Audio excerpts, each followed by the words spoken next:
Bismillahirrahmanirrahim. Ala Sayyidina wa Habibina Syafi'ina Rasulillah Muhammad ibn Abdillah wa ala alihi wa ashabihi wa azwajihi wa zuriyatihi wa ahli baiti ajma'in, khususan ila ruh Sayyidina Ahmad bin Isa al-Muhajir Faqil Muqaddam Muhammad ibn Ali Ba'alawi wa ila hadratin Nabi al-Fatiha. Bismillahirrahmanirrahim. Alhamdulillahi rabbil alamin arrahmanir rahim maliki yaumiddin.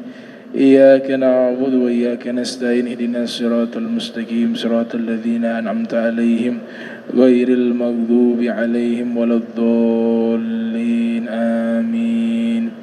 Assalamualaikum warahmatullahi wabarakatuh.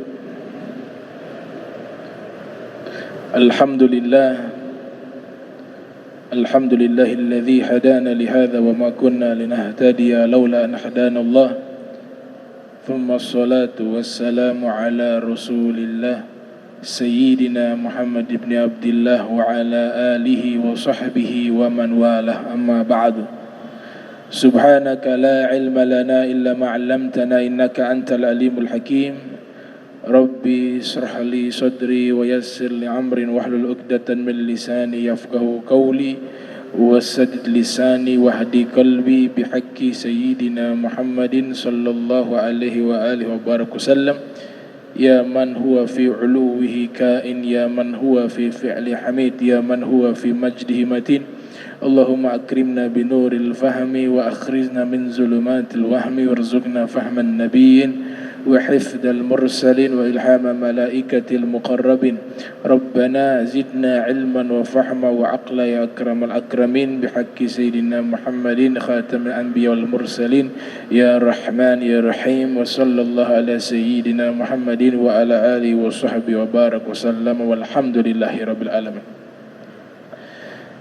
Yang sama-sama kita muliakan para asatizah, wabil khusus Al-Ustadz Soleh yang tadi telah menuntun kita membacakan sholawat nariyah dan membacakan ayat suci Al-Quran, kepada seluruh para imam, pengurus Masjid Al-Munawwar, seluruh jamaah yang hadir di malam yang mulia ini.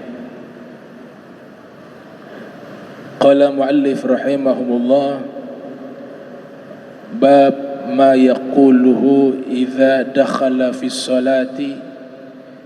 I'lam anna hadzal baba wasi'un jiddan wa ja'at fihi ahaditsu sahihah katsirah min anwa'in 'adidah wa fihi furu'un katsirah fi kutubil fiqh.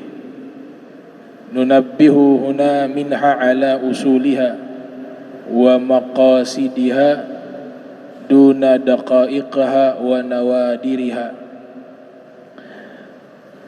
Al-Imam An-Nawawi menulis satu bab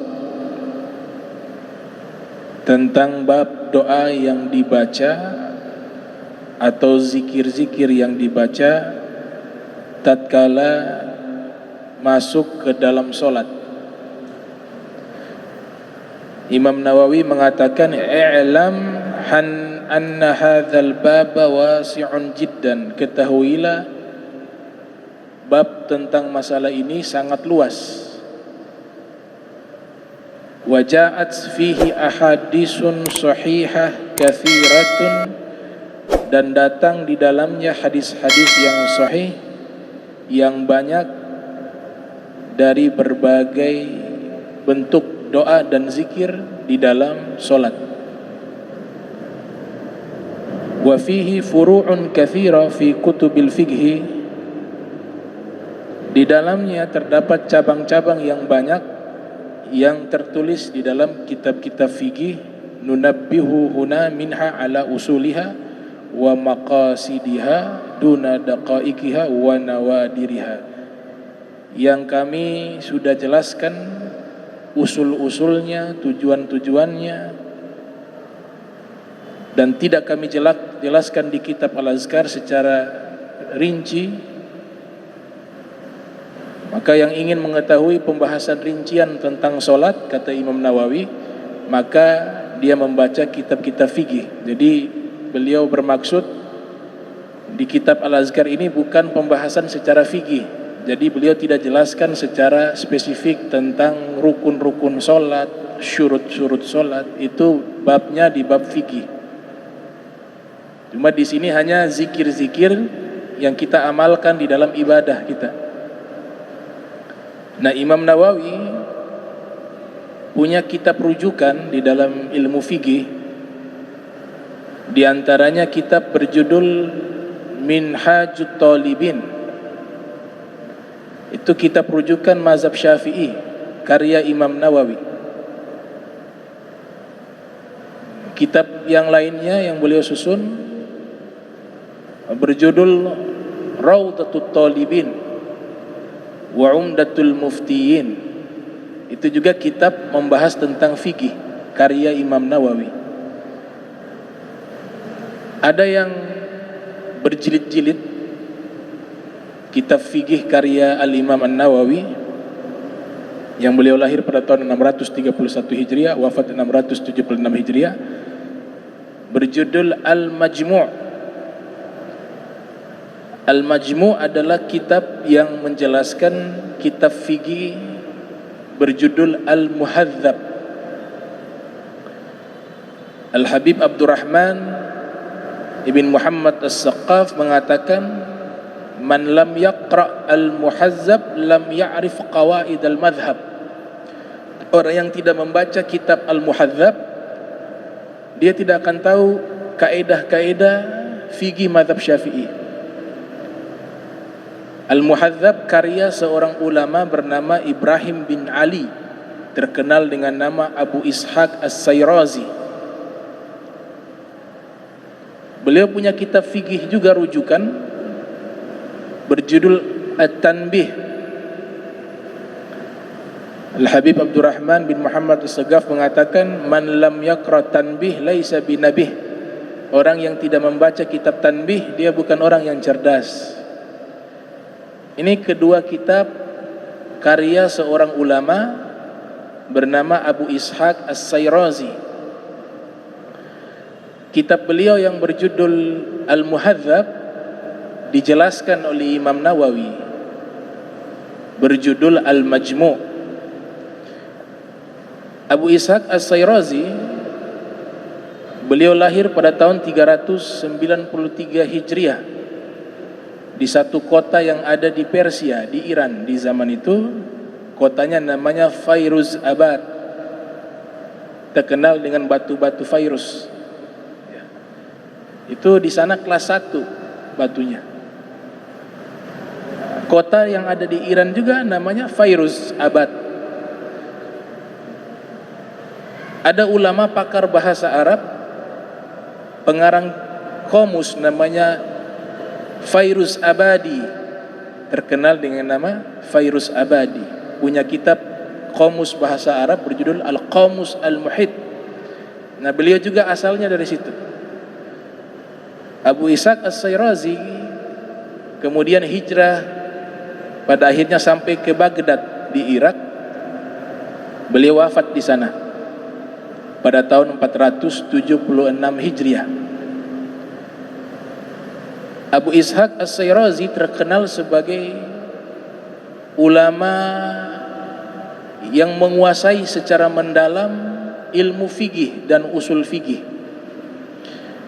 Oleh sebab itu Imam Az-Zahabi di dalam kitab Syiaru A'lamin Nubala yang lahir pada tahun 673 Hijriah, wafat pada tahun 748 Hijriah, ketika menjelaskan biografi daripada Abu Ishaq Sayrazi, beliau mengatakan, wa asy-syekh, seorang syekh. Kata syekh ini memiliki makna guru besar. Kalau dari sisi usia 50 tahun ke atas disebut syekh, 50 tahun ke bawah sampai 30 disebut dengan kahlun, atau bentuk jamaknya kuhul, sebagaimana hadis Rasul, Sayyidak kuhul, huma Sayyidal kuhul. Mereka berdua, yaitu Sayyidina Abu Bakar, Sayyidina Umar, pemimpin orang-orang kuhul. Makna orang kuhul, usia 30 sampai 50. Fil jannati, di dalam surga, lil awwalin wal akhirin, bagi orang-orang terdahulu dan orang-orang yang paling akhir. Kemudian Imam Zahabi mengatakan beliau adalah al-imam, seorang imam, al-qudwah, juga seorang yang teladan, bisa dijadikan panutan karena beliau juga orang yang sangat zahid, sangat zuhud. Padahal beliau waktu itu menjabat sebagai guru di salah satu sekolah pertama di dunia. Sekolah itu bernama Al-Madrasah Nizamiyah yang didirikan oleh Bani Saljuk. Di sekolah itu gajinya itu sangat tinggi. Tapi beliau dalam sejarah diceritakan beliau waktu meninggal tidak ada uang sama sekali. Bahkan 1 dirham pun tidak ada. Di antara guru-guru yang ada di sekolah tersebut, Al-Imam Al-Ghazali. Al-Imam Al-Ghazali juga sebagai seorang guru di Madrasah Nizamiyah. Dan ini sekolah pertama yang pernah ada di dunia. Ada asramanya, ada kurikulumnya, ada guru-guru tetapnya, ada semesternya, hissah. Itu di madrasah namanya Al-Madrasatu Nizamiyah. As-Sabbaq di antara ulama yang mengajar juga namanya Al-Imam As-Sabbaq, juga mengajar di Al-Madrasah An-Nizamiyah. Kemudian beliau disebut Al-Mujtahid, seorang mujtahid. Wa Syekhul Islam, dan guru besar Islam. Nah, ini pernyataan Az-Zahabi tentang pribadi Abu Ishaq As-Sayrazi. Jadi orang besar Abu Ishaq As-Sayrazi. Di dalam kitab Manhajus Sawi karya Al-Habib Zain bin Ibrahim bin Smith diceritakan ketika Abu Ishaq Sayrazi mengarang kitab Al-Muhadzab, setelah beliau menuntaskan karya beliau bermimpi di malam itu. Bermimpi berjumpa dengan Rasulullah sallallahu alaihi wasallam. Kemudian Abu Ishaq membacakan kitab Al-Muhadzab, kitab yang isinya pembahasan tentang fikih mazhab Syafi'i. Karena beliau Syafi'i, beliau juga Asy'ari akidahnya, karena pengaruh teologinya itu nisbat kepada Abu Bakar Al-Baqqalani, seorang tokoh teolog Asy'ari. Di dalam mimpi tersebut beliau bacakan mulai dari awal kitab sampai akhir kitab di hadapan Nabi sallallahu alaihi wasallam. Selesai dibacakan kitab tersebut di hadapan Rasul sallallahu alaihi wasallam, kemudian Nabi menyatakan, "Hadhihi syari'ati ya Syekh." Inilah syariatku wahai guru besar. Nabi memanggil dengan kalimat ya Syekh, wahai guru besar. Al-Imam Tajuddin As-Subki, ulama Syafi'i, mujtahid, punya karya ilmiah berjudul Tabaqatu Syafi'iyatil Kubra, yang isinya biografi para ulama Syafi'iyah. Abu Ishaq As-Sayrazi pernah bermimpi juga, di dalam mimpinya berjumpa dengan Rasul, Sayyidina Abu Bakar, Sayyidina Umar bin Khattab. Kemudian beliau meminta kepada Nabi, wahai Rasulullah, berikanlah kepadaku satu hadis dalam mimpinya. Maka Nabi sallallahu alaihi wasallam mengatakan, baik ya Syekh, baik wahai guru, kata Rasul. Itu sebagai bentuk penghormatan kepada Abu Ishaq Sayrazi. Kemudian Nabi bersabda kepada beliau, man arada as-salamah falyatlubha fi salamati gairihi. Siapa yang menginginkan keselamatan, maka hendaklah dia mencarinya di dalam keselamatan yang ia berikan kepada orang lain. Artinya kalau kita ingin mendapatkan keselamatan daripada Allah Subhanahu wa taala, kita harus memiliki akhlak yang dimana kita hadir, orang semua selamat dari kejahatan lidah kita, dari tangan kita. Maka Allah akan menjaga kita dari segala hal yang tidak baik. Itu yang dimaksud al-muslimu man salimal muslimuna min lisani wa yadih. Orang muslim itu adalah orang yang dia mampu menjaga lidah dan tangannya, tidak mengganggu saudaranya yang muslim dari gangguan lidah dan tangannya. Sabda baginda Nabi Muhammad sallallahu alaihi wasallam. Hal yang sama pernah terjadi. Kalau tadi Abu Ishaq Sayrazi, hal yang pernah terjadi juga kepada Imam Suyuti, juga seorang ulama Asy-Syafi'i, bermazhab Syafi'i, akidahnya Asy'ari, muhaddits ahli hadis, mufassir ahli tafsir, as-sufi ahli di dalam ilmu tasawuf, namanya Al-Imam As-Suyuti. Al-Imam As-Suyuti memiliki karya tulis, disebutkan oleh para ulama, mereka mencoba menghitung, itu ada yang mengatakan beliau punya karya tulis 300 judul kitab dari berbagai cabang ilmu agama Islam. Sebagian lain mengatakan 400 lebih. Ibnu Iyas bahkan mengatakan karya tulis Imam Suyuti 600 karya tulis, 600 judul, bukan 600 jilid. Dari berbagai bidang ilmu ada. As-Suyuti punya kitab pembahasan ilmu ulumul Quran, tentang Al-Quran, berjudul Al-Itqan fi Ulumil Quran. As-Suyuti juga punya tafsir Al-Quran berjudul Durul Manthur, dan juga tafsir Jalalain, itu karya beliau dengan Jalaluddin Al-Mahalli. As-Suyuti juga punya kitab Asbabun Nuzul, kronologis sebelum ayat itu turun, peristiwa-peristiwa yang terjadi itu beliau kompilasikan dalam kitab berjudul Lubabul Nuqul fi Asbabin Nuzul, membahas tentang Asbabun Nuzul. Beliau juga punya kitab I'rabul Quran yang membahas tentang analisa kata di dalam Al-Quran dari sisi ilmu nahu dan sharaf dan balaghah. Itu dari bidang Al-Quran. Di dalam bidang hadis, beliau punya kitab Al-Jami'us Shaghir yang nanti disyarah oleh Al-Imam Al-Munawi berjudul Faidul Qadir. Juga memiliki kitab hadis berjudul Al-Jami'ul Kabir. Kalau yang tadi Shaghir, yang ini Kabir, yang besar. Itu kumpulan hadis-hadis dari berbagai kitab hadis. Terkenal dengan nama Jam'ul Jawami'. Jam'ul Jawami' itu dalam bidang hadis.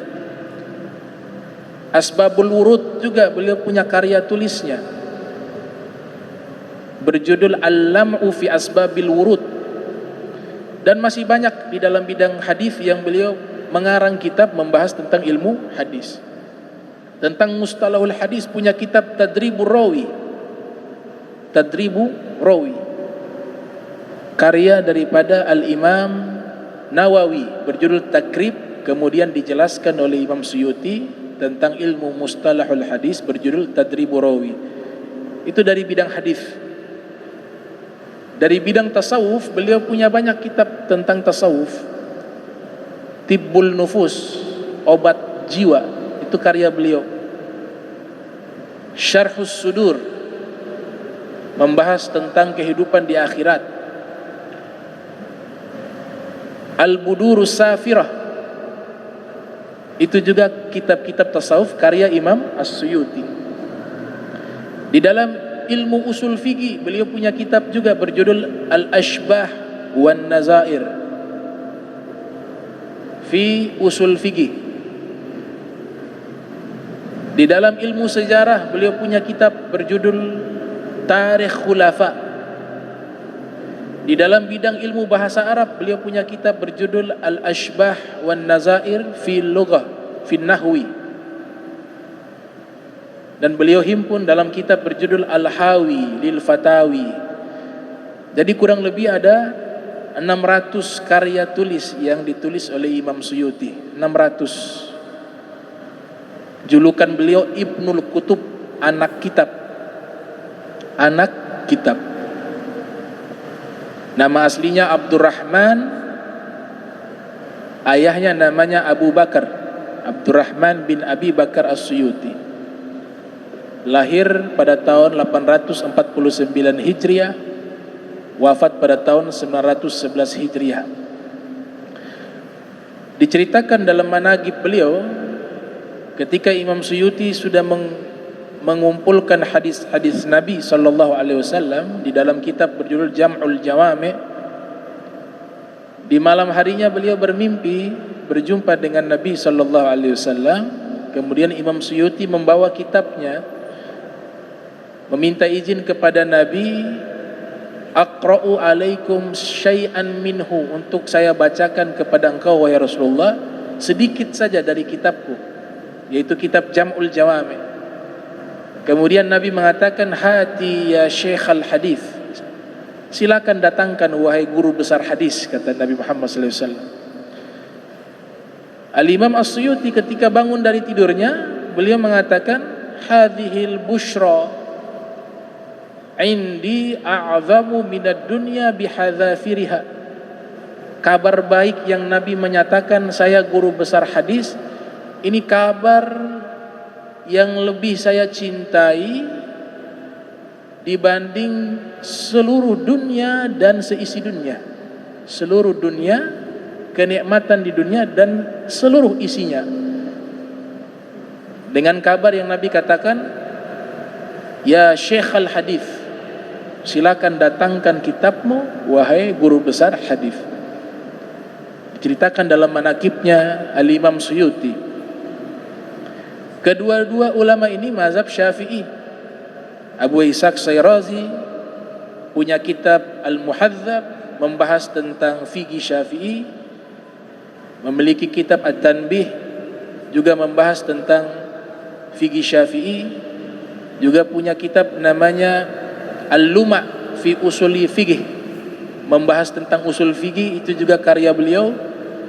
Dan juga memiliki kitab namanya Tabaqatul Fuqaha, yaitu klasifikasi para fuqaha, juga karya Al-Imam Abu Ishaq Asy-Syairazi. Beliau juga disebut dalam mazhab Syafi'i sebagai Syekh atau Syekhul Islam, Abu Ishaq Asy-Syairazi. Di dalam kitab beliau lah itu kita bisa mengetahui bagaimana pembahasan secara spesifik tentang masalah rukun, masalah syurut di dalam solat, dan hal-hal yang membatalkan solat, hal-hal yang disunnahkan di dalam solat, hal-hal yang dimakruhkan di dalam solat. Itu dibahasnya di kitab fikih, bukan di dalam kitab Al-Adhkar. Itu yang dimaksudkan oleh Imam An-Nawawi.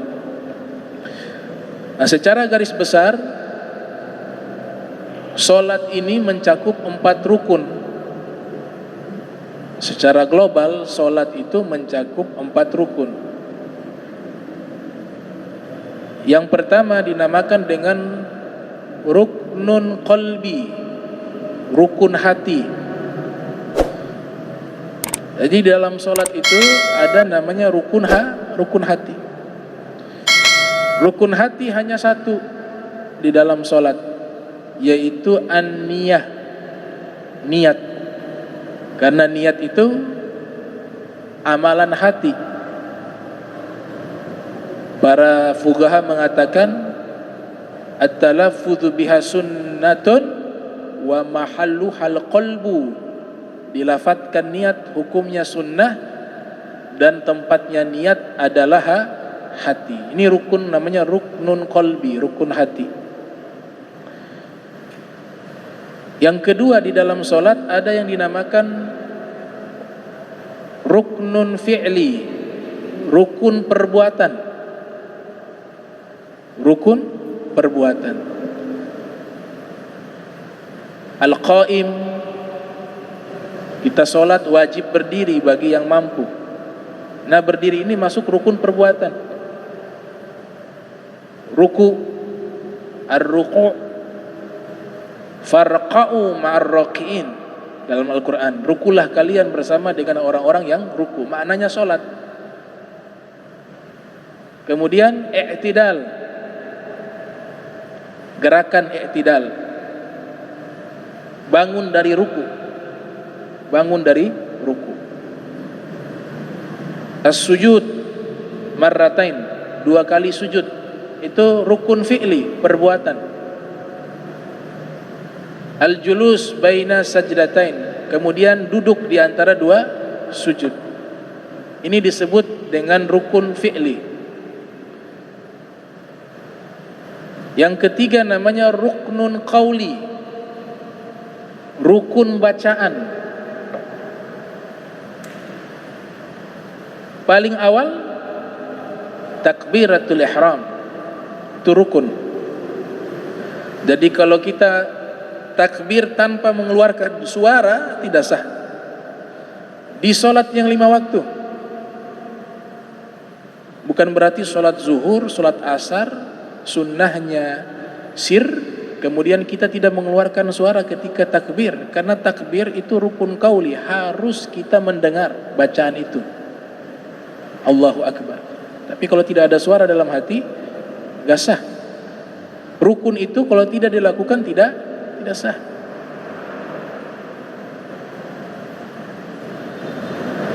Yang berikutnya adalah qiraatul Fatihah. Nabi katakan la solata liman lam yaqra bi Fatihatil kitab. Tidak ada solat bagi orang yang tidak membaca suratul Fatihah. Itu rukun qauli, dibaca.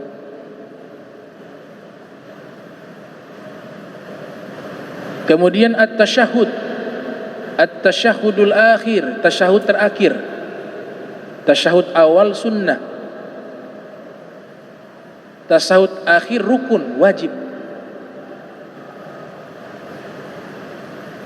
As-salatu wassalamu ala Rasulillah, salawat kepada Nabi rukun qauli di tasyahud yang akhir. Kemudian yang berikut as-salam, salam ketika selesai sholat, itu juga rukun qauli, harus diucapkan. Assalamualaikum warahmatullah. Dan ini berlaku, rukun qauli berlaku di 5 sholat yang wajib. Biqadri an yusmi'a nafsahu, kata Imam Nawawi dalam kitab At-Tibyan fi adabi hamalatil Quran, seukuran minimal dia sendiri mendengar bacaannya. Jadi kalau dia Allahu Akbar, paling tidak dia dengar. Walaupun sholatnya sir, sholat zuhur, sholat asar. Kita kalau membaca surat di sholat sir, sholat zuhur, sholat asar, kemudian kita bacakan surat dengan suara keras, kita bacakan dengan suara keras, membatalkan sholat atau tidak membatalkan sholat? Tidak membatalkan sholat, tapi hukumnya makruh. Hukumnya makruh. Ma yuthabu ala tarkihi wa la yu'aqabu ala fi'lihi. Definisi makruh adalah kalau kita tidak lakukan itu dapat pahala, tapi kalau kita lakukan tidak mendapatkan dosa. Artinya meninggalkan untuk mengeraskan suara di sholat sir itu kita dapat pahala, tapi seandainya kita buat juga tidak mendapatkan dosa, namanya makruh. Sebaliknya yang sholat maghrib, sholat isya, surat yang dia baca dia tidak keluarkan suaranya, tidak membatalkan sholat, tapi status hukumnya makruh. Makruh itu artinya tidak bagus, tidak baik, walaupun tidak mendapatkan dosa, terkecuali niatnya ingin melawan sunnah Nabi. Saya mau lawan sunnah Nabi, dia bisa kafir, bisa kafir karena melawan Rasul, atau meremehkan sunnah Rasul, dia bisa berdosa. Jadi kalau menentang Rasul, kesepakatan ulama. Menentang Nabi, Nabi bilang A, kita sengaja, enggak, ini salah, saya mau yang B. Nah itu bisa keluar dari Islam kalau seperti itu ya. Tapi kalau dia sengajanya itu karena bukan menentang Nabi, saya pengen coba yang ini, hukumnya itu tidak sampai haram, dia hanya makruh. Tapi kalau rukun kauli harus dibaca, rukun kauli harus dibaca. Yang keempat namanya rukun maknawi. Rukun maknawi hanya tuma'nina, dinamakan makna karena bukan ucapan, bukan perbuatan, bukan juga hati. Tuma'nina itu kan berdiam sesaat, biqadri subhanallah, seukuran minimal bacaan subhanallah. Di dalam i'tidal ada tuma'nina, di dalam ruku ada tuma'nina, di dalam sujud ada tuma'nina. Kalau terlalu cepat tidak ada tuma'nina, paling sedikitnya tuma'nina biqadri subhanallah, ucapan subhanallah. Kurang dari subhanallah kita sudah bangun, maka tidak sah salat kita karena rukun maknawi di dalam salat. Nah, ini yang dijelaskan oleh Al-Imam Al-Ghazali yang disyarahkan oleh As-Sayyid Muhammad Murtada Az-Zabidi di dalam kitabnya Ithafu Sadatil Muttaqin, syarah daripada Ihya Ulumuddin. Kemudian Imam Nawawi melanjutkan pembahasan. Beliau mengatakan wa ahdhafu adillata mu'dhamiha itharan li ikhtisar. Saya menghapus penjelasan dalil-dalil di dalam kitab Al-Azkar sebagian besarnya karena saya punya niatan untuk meringkas kitab ini. Jadi ini namanya kitab amal. Sebelum Imam Nawawi sudah ada ulama hadis yang mengarang tentang kitab-kitab amalia sehari semalam. Seperti Ibnu Sunni punya kitab Amalu Yaum wa Laila, amalan sehari semalam. Itu beliau kumpulkan hadis-hadis Rasulullah sallallahu alaihi wasallam tentang amalan-amalan yang dilakukan sehari semalam. Idz laisa hadzal kitab mawdu'an li bayanil adillah. Karena kitab ini bukan kitab yang secara khusus menjelaskan dalil-dalil al-adillah. Innama huwa li bayani ma yu'mal bihi. Tapi kitab ini tujuannya penjelasan amalan-amalan untuk bisa diamalkan. Jadi bukan membahas masalah hukum, tapi masalah fadailul a'mal, keutamaan beramal atau tuntunan-tuntunan zikir dan doa untuk kita amalkan. Nama kitabnya Al-Azkar. Al-Azkar itu dari kata zikrun, bentuk jamaknya Al-Azkar. Az-zikru bentuk jamaknya Al-Azkar, artinya zikir-zikir. Zikir-zikir yang bersumber dari Nabi Muhammad sallallahu alaihi wasallam. Wallahul muwaffiq. Babu takbiratil ihram. Nah, sekarang masuk ke bab yang baru. Beliau jelaskan tentang bab paling pertama, yaitu bab takbiratul ihram. Bab takbiratil ihram. Karena itulah awal solat. Awal solat itu di saat takbiratul ihram. Ada yang bertanya, bukannya niat yang awal? Kita kan sebelum takbir kan mazhab Syafi'i kita sering melafadzkan niat, usolli fardhu maghribi 3 raka'atin adaan ma'muman lillahi ta'ala dan seterusnya. Nah itu bukan masuk di dalam solat. Lafadz itu bukan masuk di dalam solat. Tapi lafadz itu membantu agar niat itu hadir di dalam hati di saat nanti takbiratul ihram. Jadi niat yang dihitung di dalam solat itu bukan sebelum takbiratul ihram, tapi di awal takbiratul ihram. Para ulama Syafi'iyah khilaf. Ada yang mengatakan mulai dari awal takbir sampai akhir takbir niat itu harus langgeng dalam hati. Allah, itu niat itu yang wajib kan 3 kalau sholat wajib. Niat yang wajib Di dalam sholat wajib hanya 3. Jadi kalau yang belum biasa panjang-panjang, dia harus cari pengamalan yang paling urgensi sekali, yaitu 3 kalau dalam sholat wajib. Usollinya, niat dalam hati mau sholat. Kemudian fardiyahnya, kewajibannya, wajib fardan. Kemudian nama sholatnya, itu yang wajib. Jadi seandainya kita berniat saja usolli farda maghrib, selesai, sah, asal sudah terlintas di dalam hati. Kurang daripada 3 itu tidak sah niat.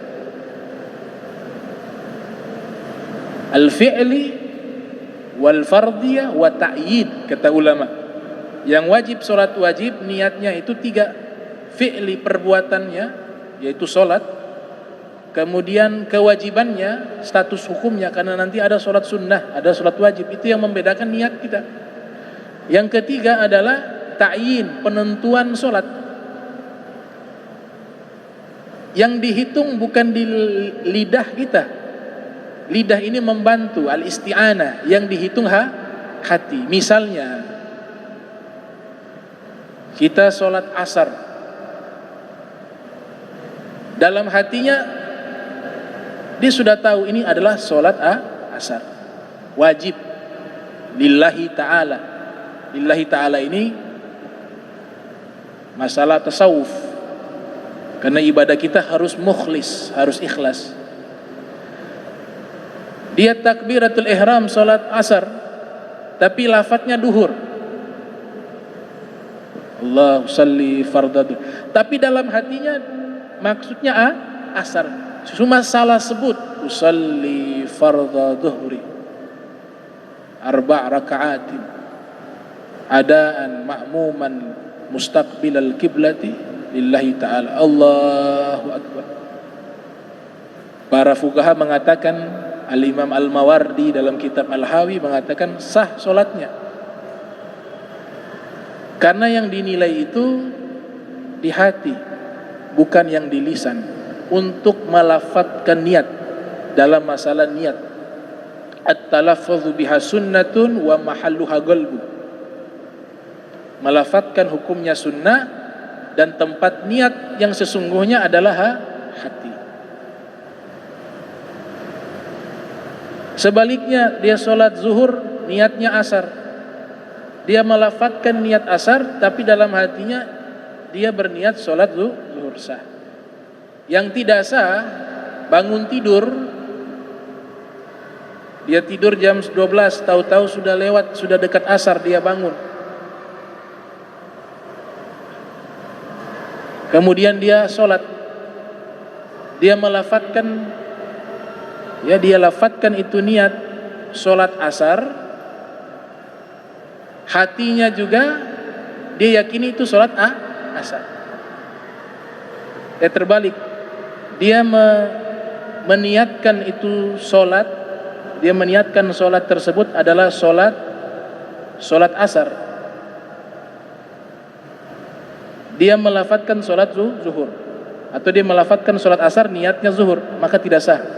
Dia melafadzkan sholat, dia melafadzkan itu sholat zuhur, dia meniatkan dalam hati sholat zuhur, dia melafadzkan sholat asar. Karena yang dihitung itu yang di hati. Jadi dia bangun, dia niatnya sholat asar, tapi pelaksanaannya dia melaksanakan zuhur misalnya. Nah, itu dihitungnya dia tidak sah. Karena mahalluha qalbu, tempatnya itu di hati. Kemudian Imam Nawawi mengatakan, la tasihu illa bi takbiratil ihram faridatan kanan au nafila, bahwa takbiratul ihram itu hukumnya rukun bagi semua solat wajibnya, solat sunnahnya, semuanya harus menggunakan takbiratul ihram. Dinamakan takbiratul ihram karena artinya itu sesuatu yang tadinya halal, namun ketika sudah takbir menjadi haram, sehingga dinamakan ihram. Ihram itu dari kata ahrama yuhrimu ihraman, menjadi pengharaman.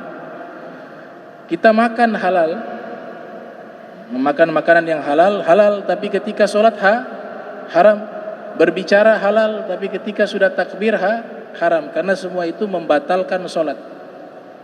Makanan yang kita makan dalam keadaan berwudu tidak membatalkan wudu, tapi makanan itu membatalkan sholat. Kalau kita sholat masih ada makanan di dalam mulut, itu pun sudah ditelan makanan. Kalau hanya ada di mulut tidak batal, sudah ditelan batal. Makanya kaidah mengatakan hal-hal yang membatalkan puasa itu juga membatalkan sholat.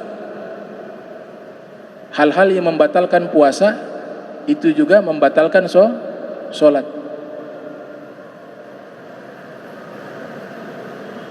Jadi takbiratul ihram dia hukumnya wajib, baik di sholat wajib ataupun sholat sunnah. Wat takbiratu inda Syafi'i wal aktsarin juz'un minas shalah wa ruknun min arkaniha.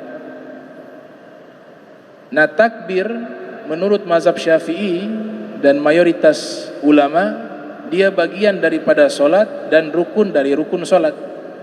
Wa inda Abi Hanifah hiya syartun laisat min nafsis solat. Di sisi mazhab Abi Hanifah mengatakan dia bukan rukun tapi syarat. Syarat dengan rukun bedanya kalau syarat sebelum melakukan. Kita kalau mau melamar kerja misalnya harus penuhi persyaratan terlebih dahulu baru bisa kerja. Ibadah juga demikian, para fuqaha mengatur itu, syarat ini harus dipenuhi dulu baru ibadah itu bisa sah, dengan catatan rukun-rukun dipenuhi. Syarat di dalam sholat diantaranya dalam keadaan suci, berwudu. Rasul sallallahu alaihi wasallam bersabda, "Innallaha la yaqbalu sholata ahadikum idza ahdath hatta yatawaddaa." Sesungguhnya Allah Subhanahu wa taala tidak menerima salat seorang di antara kalian ketika hadas hingga dia berwudu, kata Rasulullah sallallahu alaihi wasallam. Itu syarat. Syarat berikutnya suci pakaiannya, tubuhnya dan tempat dia sujud, tempat dia salat itu harus suci. Tubuhnya suci, pakaiannya suci, tempat untuk dia sujud, tempat dia berdiri itu juga harus suci. Kalau terkena langsung, kalau tidak terkena misalnya ini sejadah, di bawah sejadah itu ada tai kucing, najis, sah tidak? Sah sholatnya karena tidak kontak langsung. Makanya para fuqaha membahas orang kalau sholat pakai sendal, ketika sendalnya dipakai di bawahnya ada tai kucing, ada kotoran, kan najis. Dia pakai sendalnya, dia sholat, sah tidak sholatnya? Tidak sah, karena yang dipakai itu mengikuti yang memakai. Yang dipakai mengikuti yang memakai. Makanya ketika dia pakai sendal, kalau sajadah kita tidak pakai, dia tidak mengikuti gerakan kita sholat. Dia ikuti tidak gerakan sholat? Tidak. Dia diam di situ, tidak dipakai. Makanya sendal itu kalau kita lepas, walaupun di bawahnya ada tai kucing, ada najis, kita sholatnya injak di atas sendal, tidak dipakai. Kita injak di atas sendal. Di bawahnya ada kotoran, sah sholatnya karena tidak dipakai, tidak mengikuti gerakan sholat. Tapi kalau kita pakai tidak sah. Itu syarat dalam sholat, harus suci pakaiannya, tubuhnya, kemudian tempat dia sholat. Ada orang terkena penyakit was-was. Nah ini jadi penyakit. Ada syaitan namanya walhan, kata Al-Imam Al-Ghazali, itu tugasnya yuwaswisu. Dia memberikan was-was di saat kita ibadah. Di zaman Al-Habib Ali bin Muhammad Al-Habsyi, seorang ulama besar yang berasal dari Hadramaut, Yaman, di kota Seun, pengarang Maulid Simtud Durar. Al-Habib Ali bin Muhammad Al-Habsyi punya seorang sahib, kawan dekat, di dalam ibadah sangat was-was. Lagi sholat, ini najis tidak ya? Seringkali dia mencari sendiri itu najis, ada najis di mana. Akhirnya ibadahnya menjadi kesulitan. Mau sholat, sejadah dulu diperiksa segala macam, pakaiannya. Akhirnya ibadahnya sudah tidak konsentrasi. Dia mikirnya masalah ini ada najis tidak. Nah ini penyakit ternyata. Di dalam wudu juga ada, di dalam sholat juga ada. Takbiratul ihram diulang 10 kali, padahal kan 1 kali. Allahu Akbar, gak jadi ulang. Allahu Akbar, Allahu Akbar. Itu sebenarnya dipermainkan oleh syaitan. Al-yakin yuzal la yuzal bisyak. Kalau yakin sudah hilang semua itu, gak perlu lagi ragu. Kita sudah ikhtiar, ini sudah bersih, sudah ibadah, fokusnya di ibadah, jangan fokus lagi ada najis tidak ya, ada. Akhirnya dipermainkan oleh syaitan. Makanya Al-Habib Ali bin Muhammad Al-Habsyi ingin mengobati penyakit kawannya ini yang kena penyakit was-was di dalam ibadah. Dan was-wasnya masalah najis. Al-Habib Ali bin Muhammad Al-Habsyi mengajak kawannya kemana? Ayo kita sholat ke kandang kambing. Kandang kambing. Di kandang kambing, persis kandang kambing, di situ banyak kotoran kambing. Kemudian sahabat Habib Ali mengatakan, ya Habib, kita sholat di sini. Ini banyak najis. Enggak sah. Selama tidak kena langsung dengan kotoran kambingnya, ya sholat kita sah. Maka dibentangkan sejadah, ini kotoran kambing semua. Nah ini kan hukumnya tempat kotor, hukumnya makruh. Sholat di tempat sampah, tempat kandang kambing tidak baik. Tapi ini kan masalahnya sedang mengobati penyakit, bukan masalah hukum fikih, tidak. Beliau sedang mengobati penyakit kawannya yang terlalu was-was di dalam ibadah, terutama masalah najis. Akhirnya ibadahnya menjadi susah dan setan mempermainkannya. Kalau masalah fikihnya tidak baik sholat di tempat-tempat seperti itu. Ada hadisnya, makruh, tidak sampai haram tapi makruh. Maka dibentangkan itu sejadah. Habib Ali imam, dia makmum. Dia lihat di kanan kiri kotoran kambing, di depan kotoran kambing. Salam, selesai. Kata Habib Ali bin Muhammad Al-Habsyi, wahai sahabatku, sholat kita alhamdulillah sah. Ini najis, coba perhatikan, tidak ada yang kena kita.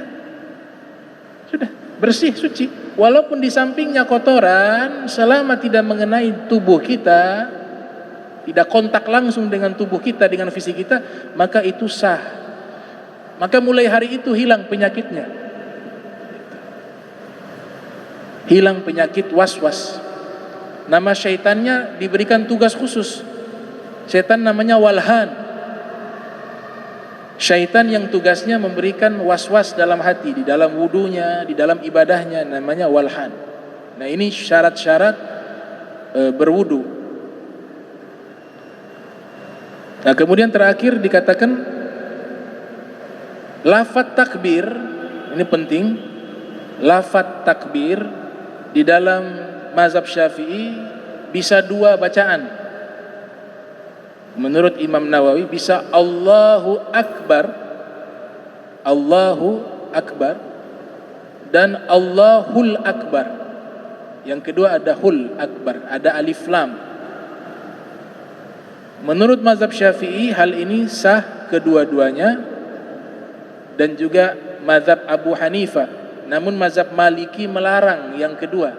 Kalau mazhab Maliki, Allahul Akbar itu dilarang oleh mereka, oleh Imam Malik. Tapi mazhab Syafi'i sah. Namun yang paling afdal tanpa alif lam, Allahu Akbar, itu paling afdal. Kemudian jika diganti dengan lafaz yang lain, kita mau ganti akbar dengan a'azam, yang artinya juga besar. Maka menurut pendapat Imam Nawawi, wala yajuz takbir bi ghairi hadaini lafdain falau qala Allahul azim au Allahul muta'al au Allahul a'zam. Tidak boleh kita takbir mengganti lafaz yang lain, hanya bisa dengan Allahu Akbar menurut Imam Nawawi di dalam kitab Al-Adhkar. Wa ma ashbaha dalam tasih salatu inda Syafi'i wal aktsarin wa qala Abu Hanifah tasih. Abu Hanifah mengatakan sah. Dalam mazhab Hanafi mengatakan sah. Allahul a'zam sah. Allahu muta'al sah. Tapi kalau Syafi'i enggak boleh. Dia hanya bisa paten lafaz Allahu Akbar. Dan lafaz Allahu Akbar ini harus jangan sampai ada tambahan huruf, maknanya berubah jauh. Kalau Allahu Akbar, Allah Maha Besar. Tapi kalau ada salah lafaz, tambahan huruf yang kita baca Allahu Akbar, itu maknanya bukan Allah Maha Besar. Allah Dia besar secara fisik. Dan itu tashbih, tanzih, tajsim.